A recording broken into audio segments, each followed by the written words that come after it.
தொல்லியல் அகழாய்வில் ஒரு முக்கியமான ஒரு இடம் அப்படின்னு பார்த்தோம்னா புதுச்சேரிக்கு அருகில் உள்ள அரிக்கமேடு அப்படின்ற இடத்துல ஆய்வு பண்ணுறாங்க. அங்கே தான் வந்து பார்த்திங்கன்னா உறைகிணறு அப்படின்ற ஒன்று கிடைக்கிது.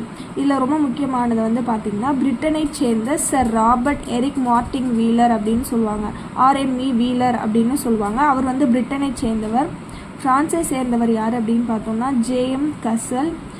நம்ம நாட்டில் இருந்தவங்க வந்து பார்த்திங்கன்னா கோஷ், கிருஷ்ணதேவா ஆகிய தொல்லியல் அறிஞர்கள் இங்கே அகழாய்வு பணிகளை மேற்கொண்டிருக்காங்க அப்படின்னு சொல்கிறாங்க. நெக்ஸ்ட்டு வந்து இந்திய தொழில்துறை எப்போ ஸ்டார்ட் பண்ணது அப்படின்னு பார்த்தோன்னா 1861. தமிழ்நாட்டில் வந்து தொழில் துறை அப்படின்றது 1961, அதாவது 100 வருடம் கழித்து அப்படின்னு பார்த்துக்கோங்க.